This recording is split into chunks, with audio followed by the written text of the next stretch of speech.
Hindi simpleng debate tungkol sa ICC ang gumugulo ngayon sa Pilipinas. Dahil para sa ilang abogado at constitutional experts, mas malalim umano ang nakataya rito. Hindi lang pangalan ni na dating Pangulong Rodrigo Duterte at Senator Ronald Bato de la Rosa, kundi mismong tanong kung hanggang saan ang kapangyarihan ng isang international tribunal at hanggang saan dapat manalig ang konstitusyon ng Pilipinas. Doon pa nga lang, nung panahon na dinakip nila si former President Digong Duterte, lahat ng mga binanggit niyan, hindi nila sinunod yan. Yung pagkuha nga lang ng abogado, gusto ni Pangulong Duterte noon na yung anak niya, si BP Sara Duterte, maging abogado niya, yun ang papasukin doon. Pero pinigilan nila Torre yun. Diba naalala niyo po, mga insan, yung pinagmamalaki ni Remulla, nung panahon daw nila Digong Duterte, hindi daw maayos ang justice system dito sa Pilipinas, hindi raw daw madaloy ng maayos. Yung panahon daw nila ngayon ay okay na. Okay na pala eh. O bakit hindi nila dito niliti si former President Digong Duterte? Sasabihin nila doon daw kinasuhan sa ICC. Sino ang nagkaso? Mga Pilipino. Oy, mga Pilipino pala, di sana dito litisin dahil dito yung mga tao na yan. Habang umiinit ang legal debate, mas lalong nakakuha ng atensyon online ang bagong abogado ni dating Pangulong Rodrigo Duterte. Ito ay si Peter Haynes Casey, isang British barrister na mahigit 30 taon na sa international criminal law. Ginawa nila yan para sa isang malaking diversion. Kasi malaking magiging usapan kasi yung kung naaalala nyo, yung nangyari kay First Lady doon sa Amerika, di ba?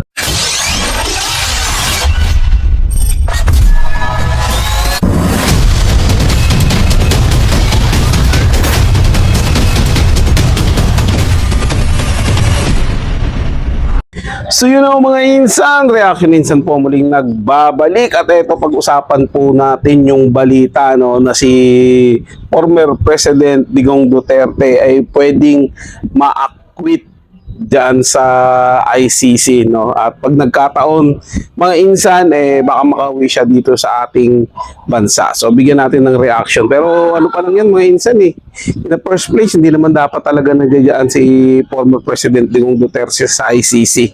Illegal yung pagdala sa kanya dyan dahil yun nga walang jurisdiction yung korte na yan, hindi naman bansa yan, isa lang yung korte, wala naman jurisdiction dito sa Pilipinas yan dahil matagal na tayong kumalas. Pero dahil nga membro dyan yung ating mga makakaliwang grupo na siya talagang nagsasanib puwersa para madala dyan si Pangulong o dating Pangulong Digong Duterte, samahan pa ng pakikipagsabwatan sa administrasyon kay BBM, na Remulla at marami pang iba na talaga namang masasabi natin mga talaga namang masasabi natin na mga taksil sa bayan dahil sa pagsuko nila sa ating soberenya. Diba mga insan? So kung kaya nga nilang gipitin, sabi ko nga sa mga nakaraang kong video, kung kaya nilang gipitin yung mga malalaking tao na may mga pangalan sa politika, what more tayo pang mga maliliit ng mga Pilipino, diba? Kayang-kaya din nila yan sa isang pitik lang nila. So syempre dahil nga sila yung nasa pwesto, madali lang para sa kanilang magawa yan mga insan. Pero hindi tayo natatakot sa kanila dahil nga ang pinaglalaban natin dito ay yung katotohanan. At yung katotohanan na to ay bibit-bitin natin saan man tayo mapunta.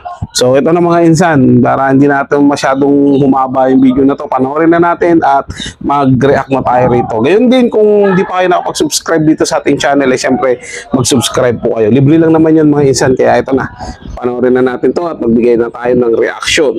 At alamin natin kung paano nila nasabi na baka ma-acquit si dating Pangulong Digong Duterte sa kaso niya dyan sa ICC. So ito, galing to sa channel ni Showbiz Chikadoro mga insan. Ito.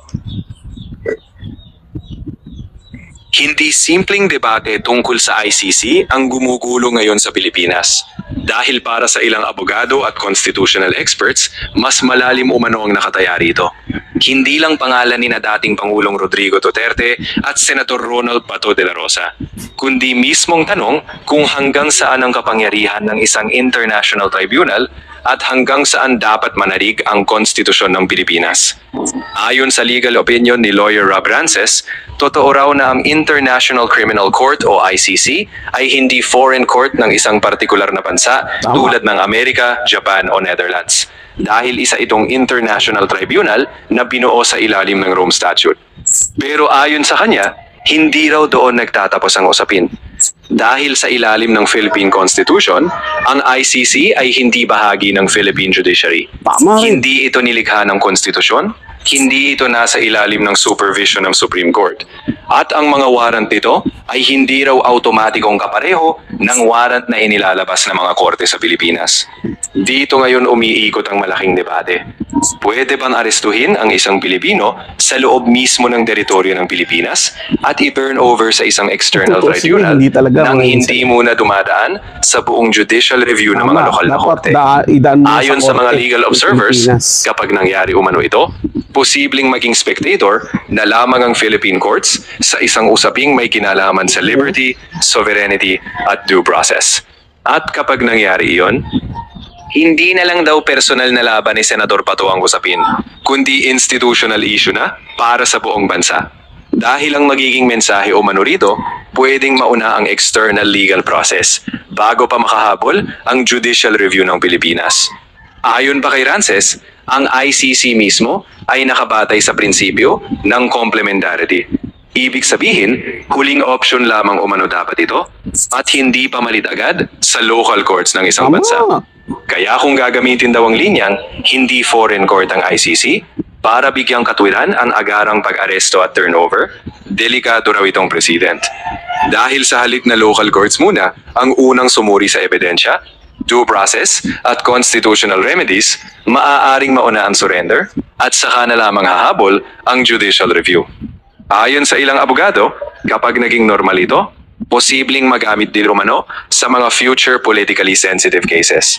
Hindi lang laban sa mga Duterte, kundi kahit sino Kahit pang sino magiging na. target ng susunod na administrasyon.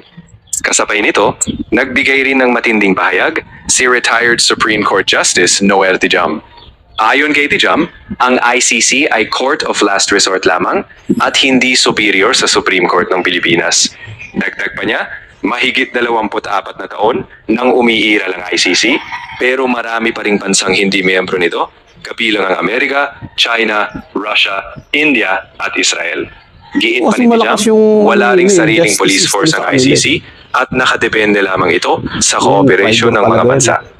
Mas Laki pa lalong ng umingay ang sundalo, usapin matapos sabihin ni Tijam na kung ma-turn over umano si Senador Pato sa ICC nang walang approval ng Philippine courts at walang due process sa ilalim ng konstitusyon, maaari raw itong maging kauna-unahang kaso ng isang incumbent senator na naisuko sa ICC sa ganitong paraan.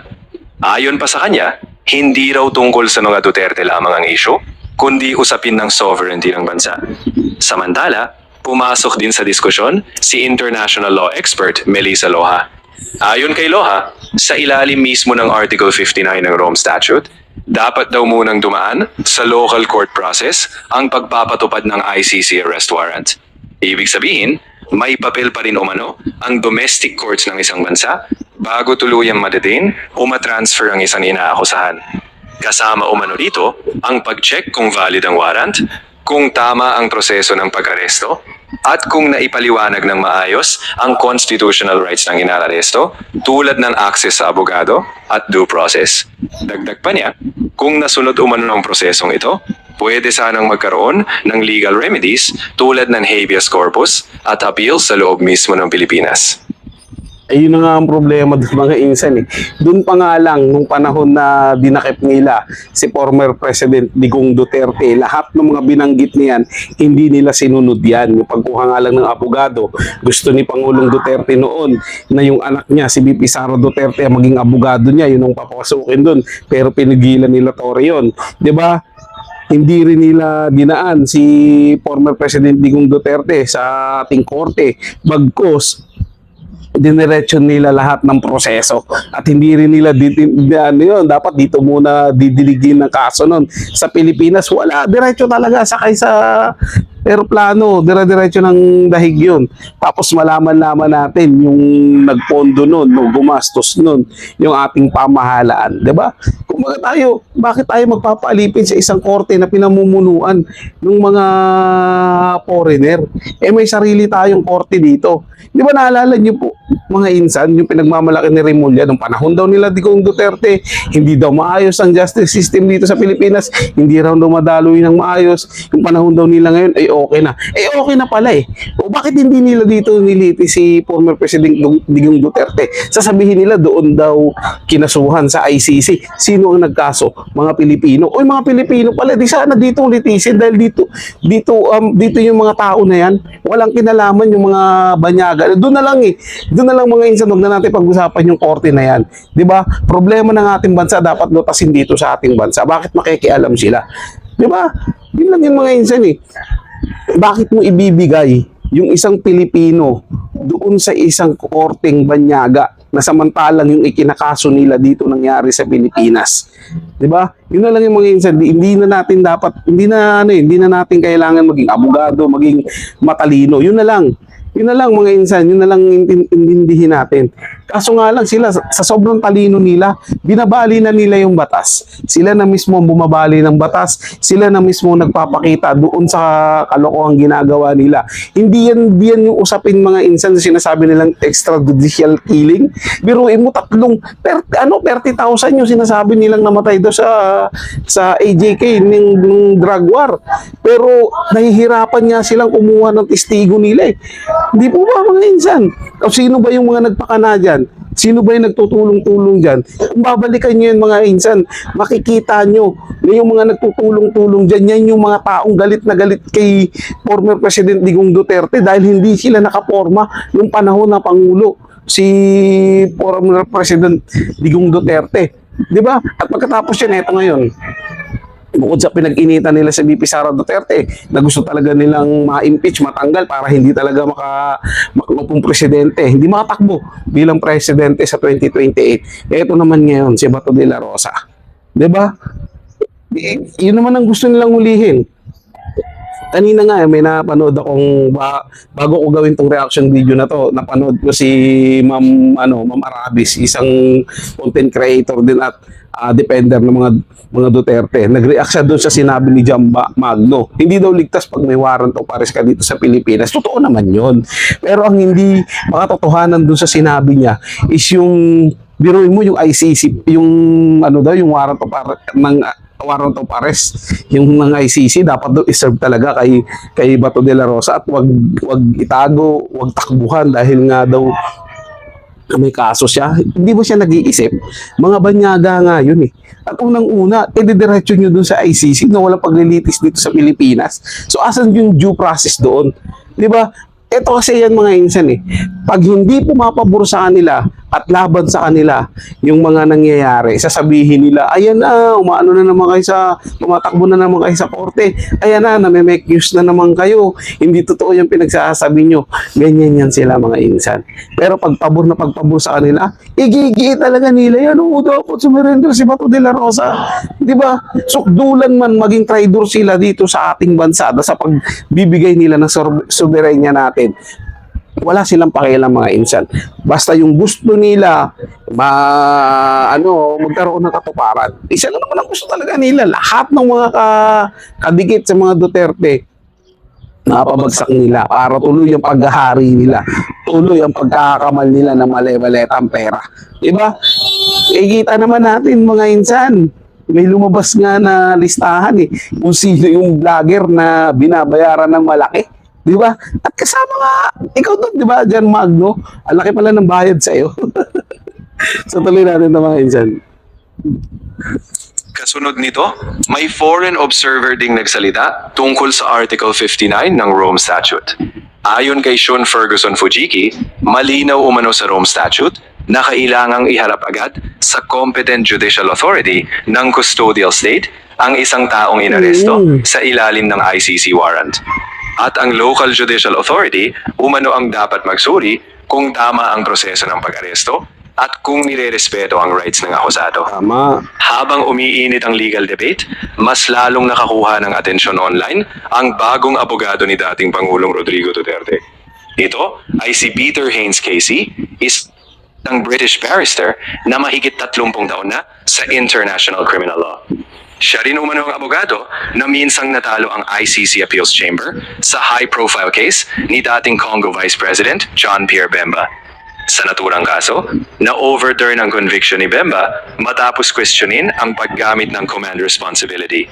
Ito rin umano ang parehong legal doctrine na planong gamitin laban kay Duterte kaugnay ng war on drugs. Bukod dito, nag-file pa umano si Haynes ng damages claim laban mismo sa ICC matapos ma-acquit si Bemba.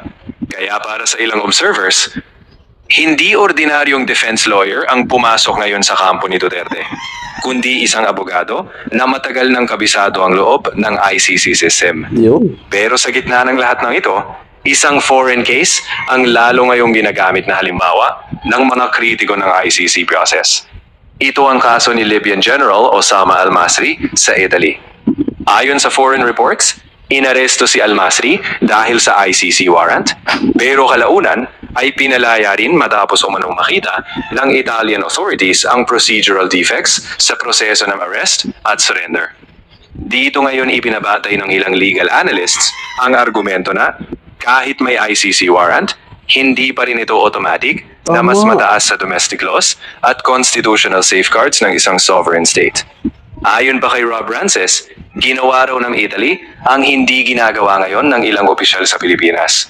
Sinuri muna ang proseso at hindi raw basta itinuring na automatic at self-executing ang ICC warrant.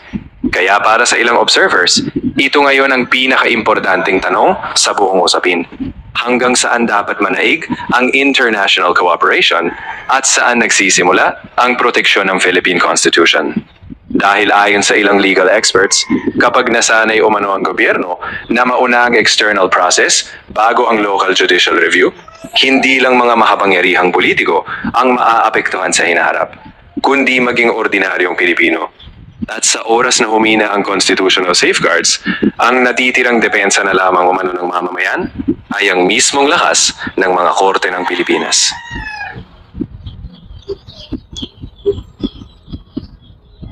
Oo, kita nyo yun mga insan, di ba? Hindi kasi ginawa ng Pilipinas yon, hindi nila pinoprotektahan yung tao nila. Sa bagay, paano nga naman nila proprotektahan kung mismo yung pamahalaan natin yung tumulong o nagpadala doon kay former President Digong Duterte doon sa ICC. Pero ako, ito malinaw mga insan. Ako'y naniniwala na yung ginawa nila kay former President Digong Duterte na sa pilitan nilang dinala sa ICC kahit na malabag nila lahat lahat ng proseso ng due process para sa isang akusado, ginawa nila yan para sa isang malaking diversion. Kasi malaking magiging usapan kasi yung kung naaalala nyo yung nangyari kay First Lady doon sa Amerika, di ba? Kung naalala nyo yun na may pumanaw pa nga na overdose di umano sa pinagbabawal na alam nyo na yun mga insan, di ba? Dahil doon sa pangyayari na talagang binilisan, kita nyo, walang lumabas na mga ganong balita patungkol doon, kundi lahat nakatutok sa nangyari kay former President Digong Duterte. Hindi po ba mga insan? Yun lang po talaga yung nakikita ko na dahilan kung bakit nila pinursige yung ganon na maipadala si former president doon sa ICC sa The Hague, Netherlands. At muntik na rin sana silang magtagumpay kay Senator Bato de la Rosa. Buti na lang mahusay na sundalo yan at kaya niyang alagaan, depensahan yung sarili niya at di siya papayag na basta-basta na lang siyang makakaladkad doon, 'di ba? Sa ICC, sa katulad ng ginawa nila kay former President Digong Duterte. So dahil doon mga insan, kung nagkataon doon, madadivert na naman sana yung usapin doon sa flood control. Yun naman talaga yung issue dyan mga insan, kung bakit ang dami nilang paligoy-ligoy dahil doon sa issue ng flood control, yung mali-malitang perang nawawala. Ayaw talaga nilang pag-usapan yun. Mas pinapainit nila ngayon yung usapin ng impeachment laban kay VP Sara Duterte kaysa doon sa mali-maletang perang nawawala. Maingay itong mga kongresista na to doon sa sinasabi nilang 125 million na 11 days lang nagastos ni VP Sara Duterte hanggang nag-camp up nila sila doon sa manumalyang pera di umano sa bangko ni VP Sara Duterte na mali naman yung report ng AMLAC, siyempre ginamit yun ni Tililing, 'di ba? Mas ganun sila, pero yung sa milyon-milyon, yung gold bar reserve, yung PhilHealth issue, yung Maharlika funds at ang dami pang mga bilyon trilyon na pondo yung nawawala sa Pilipinas. Masyado silang tahimik dun mga insan. Basta ang habol lang talaga nila, Duterte, Duterte, Duterte. Yun lang yung focus nila. Mga alyado ng Duterte, basta may kinalaman sa mga Duterte, doon sila nakapokus at hindi sila nakapokus doon sa tunay na issue. Doon di sila nakapokus mga insan doon sa tunay na issue dito sa ating bansa. Yung malakihang pagnanakaw dyan sa flood control na yan. Yun yung tunay na issue. At isa pa dito, idagdag pa yung issue tungkol doon sa ating Pangulo. Di ba?